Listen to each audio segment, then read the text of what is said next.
Hi, everyone. Today, like as we know, coffee is not just a drink, it is an experience. But what if I told you that there is a way that what you listen could change the way you taste? Imagine like sipping a cup of Colombian coffee while music designed specifically for its flavors enhance every note of sweetness, bitterness, and aroma. Sounds like magic, right? Well, it is actually science. Welcome to today's interview. We will dive into the world of multisensory tasting with the brilliant mind behind this innovative concept. Our guest is Felipe Reinoso, a researcher at Universidad de los Andes with a PhD in engineering and psychology that specializes in multisensory experiences. So, hi, Felipe, how are you today? I'm great, Daniela. Thanks for the invitation. Long time. You should I you should know. also you should also say that we met because you study at our university, right? Yeah, I studied at Los Andes University and I was your assistant in one of the projects that you were doing with chocolate and different like sounds, if I remember, right? Correct, correct. Perfect, Felipe. Can you please tell us a little bit about your background and what led you to specialize in like multisensory experience? Yes, of course. Right now I am a professor of marketing at Universidad de los Andes School of Management. Is a university, a business school here in Bogota, Colombia, where you are from, where we met a few years ago. I'm happy to see you again, and happy to know that you are bringing Colombian coffee to the world. And in fact, my research, I've always been involved with sound and music during my professional life. And specifically, when I was doing my PhD, I started to assess how what we listen can have an effect in the experience of foods and drinks. For example, certain sounds, they can actually modulate the way you perceive taste and flavor experiences. And this is how I got into the world of, let's say, food sciences, sensory sciences, and more specifically, sensory marketing. And this is what I do nowadays as a researcher. Besides my classes, I do a lot of research in the context of multisensory perception, multisensory experiences, which is this, this interaction of the senses, how the information from one sense can have an effect in the perception of the other senses in the overall experience of customers. Oh, that's actually very interesting. And there is like anything like specific that inspire you to explore the connection like between sound and taste, and like how did coffee become like your latest focus and research? So basically, sound is I have a lot of expertise in sound and acoustics. You know, the science behind Yeah. sound, sound design, and sound perception, auditory perception, the way we perceive sound. So this is kind of an ability that I have because I have a lot of experience, professional and academic experience with these things. And besides that, I have a passion for cooking and for food. And also, I have a brother that he's a chef. At the moment, he lives in Germany, and he's a chef for different restaurants. And when I was starting my PhD, we were having this discussion on how different chefs were being invited to these top-notch universities, for example, Harvard, and they were being invited by scientists to show to scientists how actually chefs were doing science in the kitchen without actually knowing that there was a lot of science in the cooking process, in the tasting process. And during this pursuit of topic for my PhD, I found this intersection, this opportunity to bring my knowledge of the universe of sound into the kitchen, let's say, into the universe of food.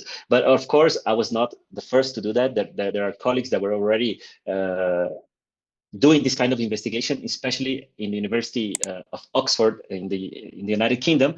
And one of these professors who I work until today, his name is Charles Spence, and this is how I got in touch, with him. And then we started to have a dialogue on how could I add value to this kind of research, and this is how this journey began and goes until today.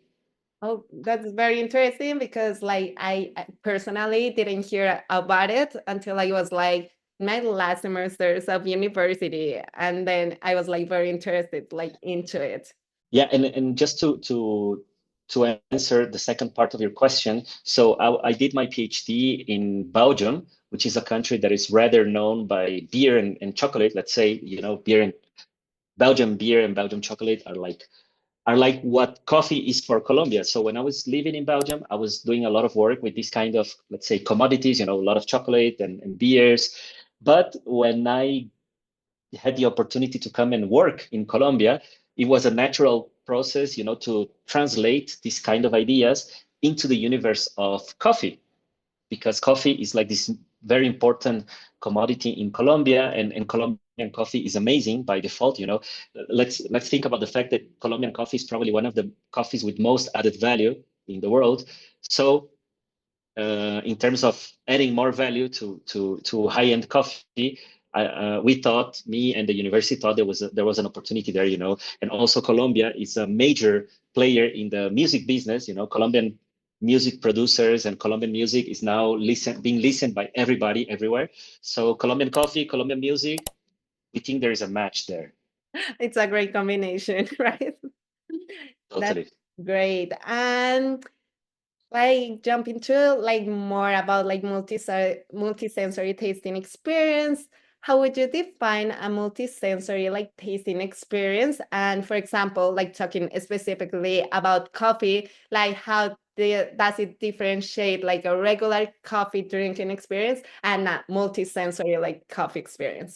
This is an interesting question, because let's say that eating and tasting is already a multisensory experience by default, because our brain does not use only the mouth and the tongue to understand, what you're eating and the overall tasting experience. For example, when you drink coffee, the experience starts before your interaction with the coffee. You have, like, for example, a cup, and then you have this, maybe if it is a French press, you have the French press with you. So all these visual cues are already, creating some kind of expectations prior to the tasting experience of coffee.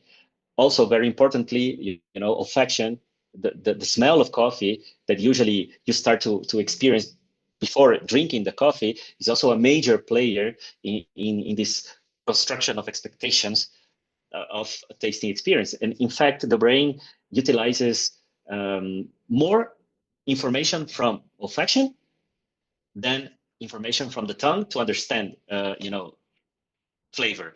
So tasting is already a multisensory experience by default, but of course, you can always augment, you can always improve it if you start controlling all this different information that surrounds you while you are tasting coffee. And one of these information that is not so common to think about is sound. To think about, okay, what you're listening to before and during a coffee tasting experience could also have an effect on the overall quality of this experience. Perhaps not such a direct effect as olfaction or taste itself, but it can have an effect. So this is our, let's say, baseline way of thinking when we do our kind of research. That's like sound. I think it's the last thing that you think about, like that it can really affect, because it's like always like in the background, but you don't are like very conscious about it, right? Yeah, and here we can think about two kinds of sound. Let's think about the sounds that you make when you are tasting, and perhaps here coffee is not such a good example. Maybe let's think of of food, like a potato chips or crackers. Those, when you're chewing this kind of products, those sounds that we make while we are tasting, the brain also uses this information to understand part of the experience. But beyond those sounds, you also have the external sounds that surrounds us while we are tasting. Let's say music, noise, or even the sounds of the machines that are producing the coffee. Nowadays, we all there are lots of people, including myself, we want to drink the best coffee as possible. So I have my grinder here. I don't buy anymore like grind coffee. I just buy the coffee, with by grain, the grain. So imagine all these sounds that these machines they produce while you are producing the coffee. Those sounds also probably have some kind of effect on the overall experience. Yeah, that's like the whole experience of drinking coffee. And Yeah. can you tell me a little bit more like how exactly like that sounds influence the way that we perceive like flavors in coffee, let's say, like sweetness, bitterness, or acidity in coffee? In the way let's say the way that I approach this research, we have two approaches. First, I am more specialized in those external sounds, the ambient sounds like music or noise, those are the kind of sounds that I study in my research. And here we have two approaches. One is, let's say, a perceptual approach where we look for different information from the universe of sound that the brain understands as congruent with different information from the universe of taste and flavors. For example, how the brain associates certain harmonies, certain frequencies, certain timbres of instruments, certain musical genres with bitterness, sweetness, acidity. So we kind of decompose the universe of sound parameters and we start doing experiments to understand these associations that the brain creates or these connections that the brain creates with flavor parameters such as bitterness, acidity. So this is one way of doing this research.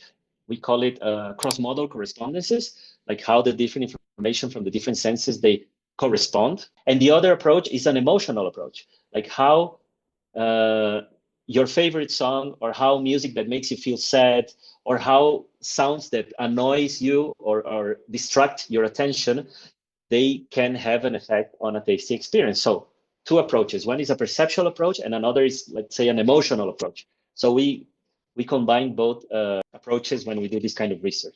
Amazing.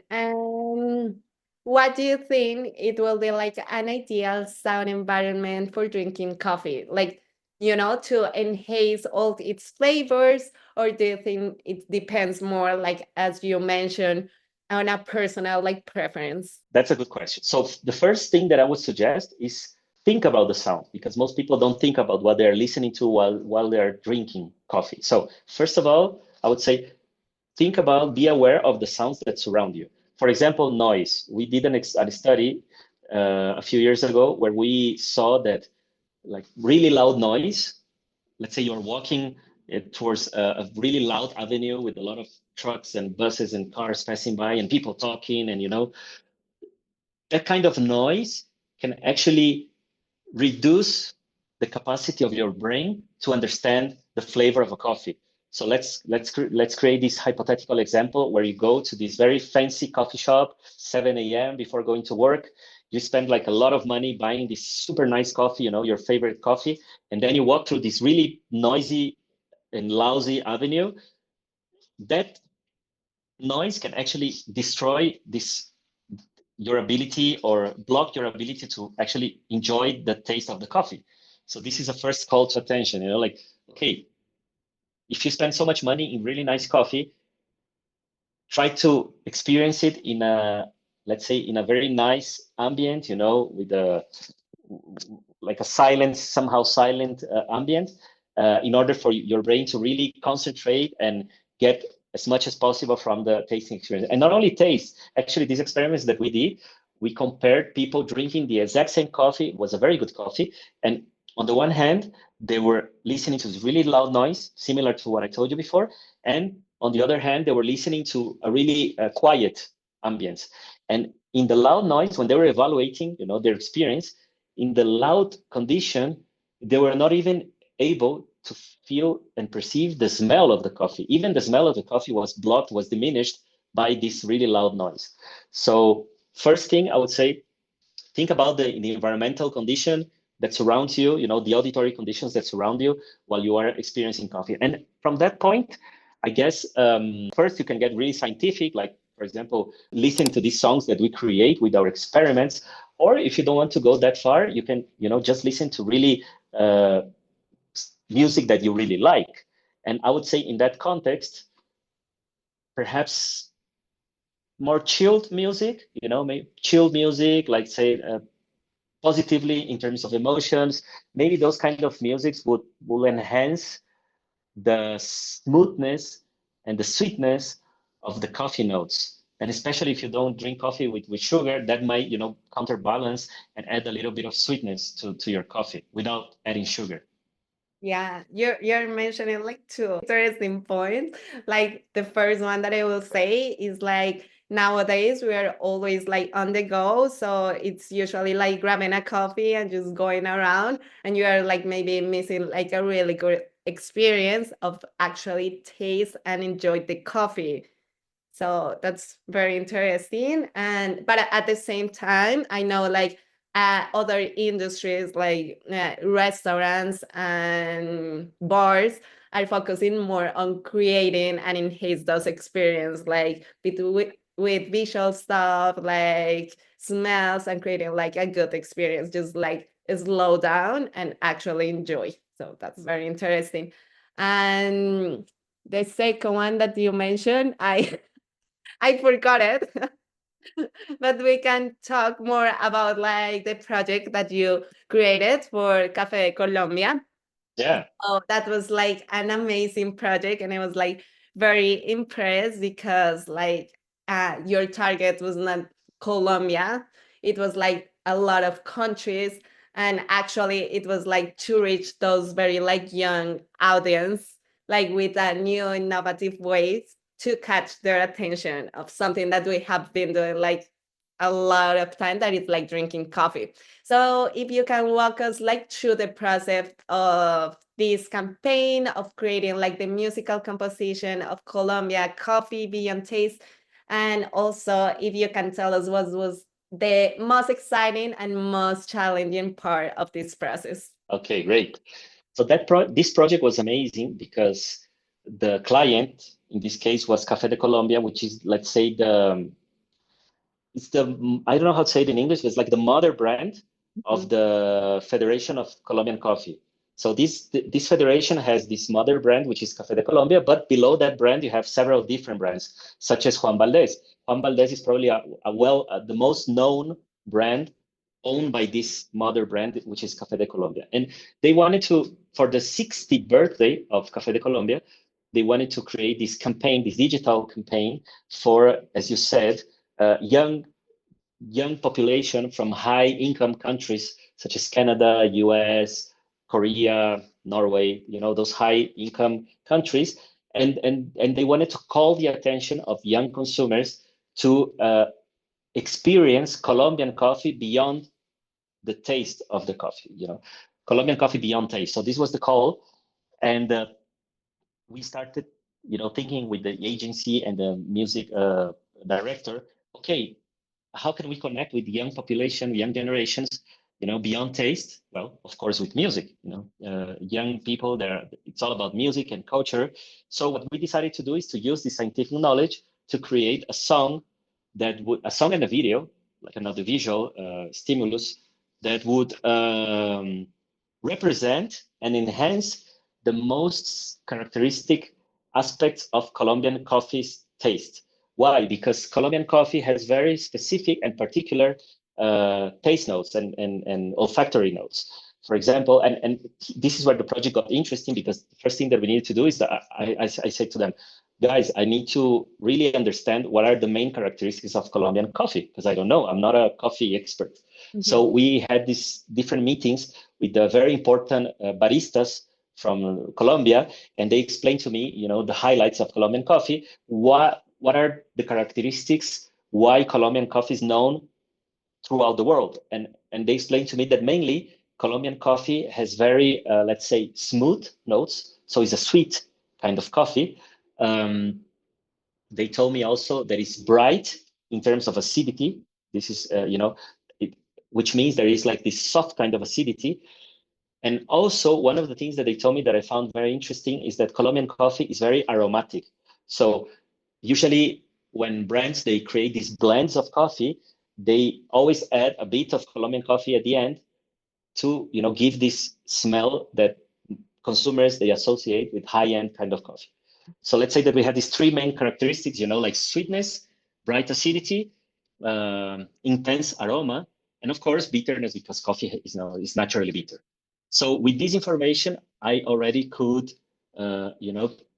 provide scientific information to the musicians and tell them what kind of instruments and frequencies and compositions we had to do to create this music that most people would associate with this kind of flavor notes. And what we created is like this 2 minutes video with a song that was Colombian song, but it's a kind of a medley. I don't know if you know what is a medley. A medley is a music that has different styles throughout the music. So it's not one song with the beginning at the end. It's like, let's say that you have a song of 2 minutes. So the first 30 seconds is one kind of song, and then it changes to another, but it's all together. So basically, it was a journey through these different characteristics of a Colombian coffee flavor. So it started very sweet, and then it went to a bitter, and at the end, it has like this olfactory explosion. All of this following the scientific knowledge that we developed, with my colleagues, and they got so excited by the music that we created that at the end they also asked me to help the movie director to adapt all the images to the same concept. So we had like a consistent video that also followed the music, and it's amazing. The video is amazing, and the campaign apparently was very successful. I think it has more than 1.5 million views throughout the world, and actually after we did the campaign, it was super cool that the baristas from the company, they came and experienced the coffee listening to the song, and they felt the effects that we were producing with the music. So it was an amazing campaign. Perhaps the biggest challenge was that this was developed during the pandemic, so it was it was a bit challenging, to meet in the studio, everybody with the masks and far away, and this was a bit awkward. But besides that, it was an amazing project. That the agency Macan Erickson Colombia was leading the campaign. The director of the musical director Miki de Narvaez, which is a very famous musical producer here in Colombia, was amazing. She created the entire environment and brought the musicians. I brought the scientific, let's say, consultancy. The client was happy. It was a super cool campaign. And besides that project that we did with Café de Colombia, I also did some collaborations with a coffee brand that's called Keurig. I don't know if it's present in Canada, but in the US it's rather known. Here in South America, they're not present. Also, I did some collaborations with another famous brand of Colombian coffee, which is Amor Perfecto. We also did some collaborations. So I see that coffee brands, they are already getting curious about, the power and the potential of music to communicate, and add value to coffee experiences. Yeah, it is like super interesting, like to get to know this and to get the experience. Personally, when I listened to the music, I was very like impressed because, as you mentioned, it's not just a song, it like walk you through different sounds, and also it integrates like nature sounds like animals. So it is like wow. It's like you can get like a wide like feeling like you are in Colombia, and there are like sounds like cumbia, but other like it's like techno. I don't know, but I really like it, and I hope like people have like the experience to listen to it when they're like drinking coffee to have all the multisensory experience. You mentioned that this was designed also like to young people like in Canada, US, China, South Korea, Scandinavia. So given this cultural difference, like in Colombia, I drink coffee since I was a kid, and in some countries like Canada, I realized that they don't drink coffee until they're like 18 or at least 16 because there is now this coffee culture, right? So did you find any variations in how people from different countries responded to this multisensory coffee experience? And were there like any like unexpected reactions? That's a very good question, because this is something that the researchers that work with the humans, consumer behavior, perception, and those kind of things that I do, we always have to account for the cultural factor, because people from different countries, they understand music differently, flavors differently, because they're simply raised differently, and they create different associations through the different information that they get through the senses. So indeed, I did exactly with coffee. I did not yet did like a significant comparison across different countries, but we did a very interesting experiment a few years ago. I think it was in 2019 that I traveled throughout different countries, repeating the same experiments over and over. in Latin America, in Europe, in Asia. We went to Japan, we went to Korea, we went to Belgium, we went to Colombia. It was like a huge experiment with thousands of participants. And what we found is that some of these effects that we create, on the way music can modulate the perception of different tastes and flavors, we found some of these effects as replicable, like Japanese people understand them similarly as Belgians, for example. But some of the other effects, no. Some of the other effects we saw that they are influenced by culture. So for us, that experiment was very interesting because, in particular, we found that people from different countries, they understand emotions similarly. For example, a happy song for you and for me is similar for a Japanese, whereas these effects like that we call cross-modal correspondences, which are more perceptual, no, they understand differently. So this was very interesting exercise because, for example, brands that want to create like a global campaign, they should consider, approaching all different customers transversally, let's say, and it's a bit more complex, but it's feasible. Otherwise, you should adapt your strategy, your communication strategy throughout the different cultural contexts. But it was a very interesting experiment. Unfortunately, due to, let's say, limited resources, we cannot always take one experiment and replicate it in different countries, but that will be the ideal way to do it. Yeah, that will be a great insight just to know because it's not something that you will think, but apparently it's like very important, especially when you have like a target market, you want to like get to them in the right way, right? You also mentioned like coffee that you did other studies with beer and chocolate, but how does it like compare or differentiate like coffee in their sensory complexity? Like because I know like coffee like has different characteristics, like as you said, like aroma, acidity, but the beer and chocolate are more simple, or they're how would you describe this?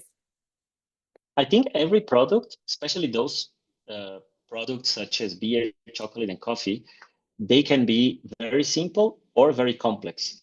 I Mhm. guess it will depend on the quality. Let's say, for example, let's compare like this straightforward common beer, like a Budweiser, very common kind of beer, perhaps very simple kind of beer, let's say. But let's compare that with a super crafted beer, like probably very complex, like aged in barrels. Nowadays, I don't know if you've seen, but they're even aging beers in barrels. They used to do that with whiskey and wine. Now they're also doing that with beer.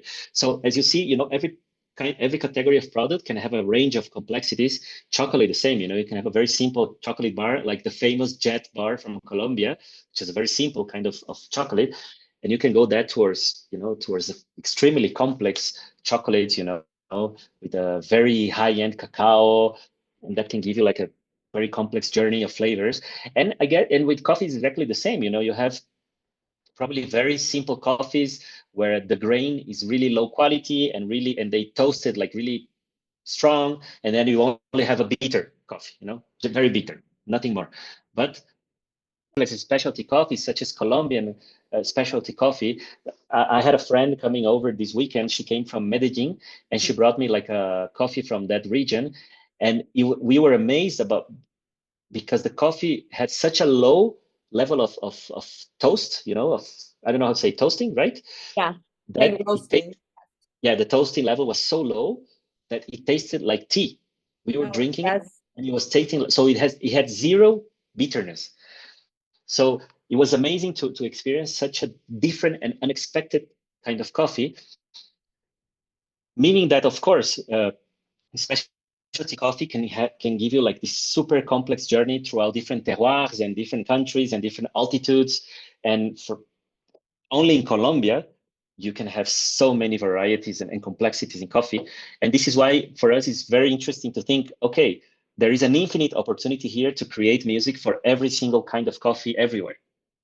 That's so true. And it's a great opportunity. Like just if you think about like different regions of Colombia because of the altitude, like their location, their geographical like attributes, they will have like thousands of different kinds of coffee. Then the way how they wash it, they process it, they roast it. So every single thing will have like an effect in flavor. Plus, like the multisensory experience can be like very wide and like full of opportunities. And talking about this, what like specific like musical elements were used to enhance that sensory attributes for Colombian coffee, and how the producers like choose them? Okay, so if you want to enhance sweetness, like the sweetness notes of a coffee, you should go for specific musical elements such as high frequencies, mid, high pitch, piano, use a piano kind of instrument or a flute. You also should, this is more or less technical information for me, for musicians, like consonant harmonies, uh, legato kind of interpretation. So we have discovered throughout our experiments that this is are the kind of elements, musical elements, that if you use to create a song, most people will associate with sweetness. Mhm. On the other hand, there are specific elements to create songs that most people would associate with bitterness: low pitch, more complex dissonance, staccato kind of interpretation. Let's think of a trombone, a really heavy trombone. That would be like a bitter kind of sound. And we have other examples of different taste and flavor attributes that we also use to create this kind of different songs. These are a few examples of plenty of others that we have. And now, of course, with artificial intelligence and technology, we are accelerating the knowledge that we are developing. So I hope to have much more information about different combinations of sounds that we can create to work not only with coffee, but nowadays I also work with cosmetics. I have companies calling me to create sounds for perfumes and fragrances and creams, and it's everywhere. Sound can be customized to enhance any kind of experience. So you mentioned like artificial intelligence, like it's a very like new trend. So how do you think like this will affect like the sensory marketing, other food and beverage industries? Like how big the impact do you think will be, and how fast? Yeah, that's one of the things that we're trying to understand in our research. So I think there are two major players here. One is technology in general, that, there are lots of resources now being invested in the digitization of all of the senses. Like if you think about it nowadays, most of our digital experiences, they are audio and visual, nothing more.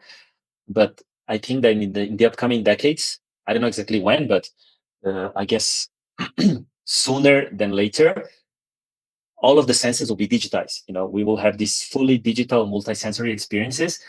And I wonder what will be the role of the senses in this kind of experiences. We can drink a digital coffee and feel it completely digitally. Maybe some people will like to feel the coffee more throughout the olfaction. Others people would like to customize it to feel it more through hearing. I don't know. I think there's very interesting future coming due to technology, but in particularly concerning artificial intelligence, I think this is a kind of a tool that will allow us to really get to know people individually.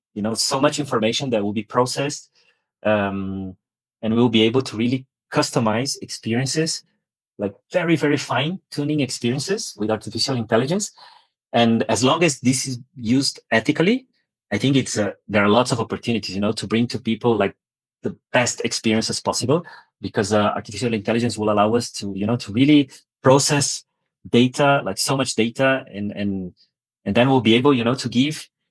I was actually in Brazil a couple of weeks ago, and I love the example because we were having this class in the Master of Marketing, and people were supposed to bring ideas to the table, how to enhance the experience of customers through the senses. And there was this group of students that they thought about this capsule. It was an experience for an espresso store, this Nespresso, famous Nespresso. So they have these really high end conceptual stores in different parts of the world, for customers that pay like a monthly fee, like I don't know what.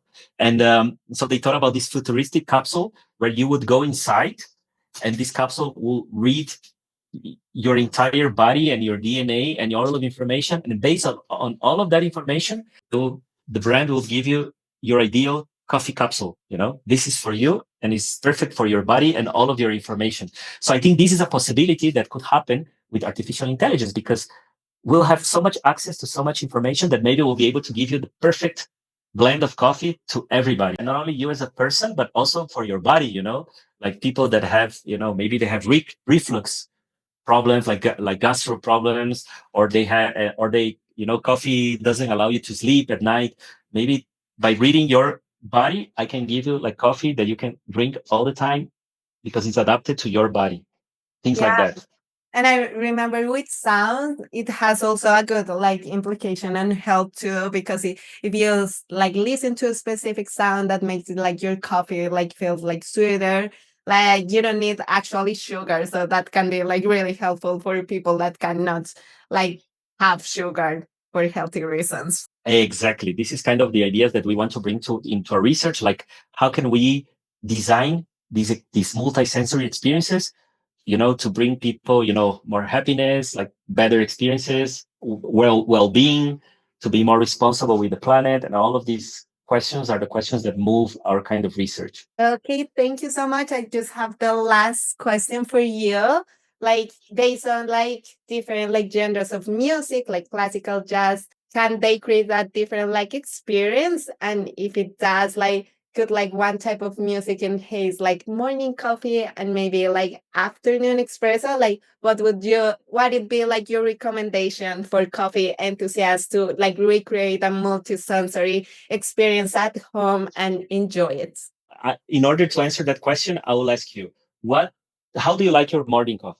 I like to have it like very like smooth, like quietly in a peace environment. I don't like too like rushing sounds. I rather some like smooth, like sweet songs. Okay, and what about the flavor of your morning coffee? How would you like it? I always like sweet. I love like with caramel notes and something like fruity. That's like my to go. Okay, so that kind of coffee, I would suggest to you, like Vivaldi, classical music like Vivaldi, or maybe I would suggest you some really, this Colombian kind of music from the Llanos region that have this harp.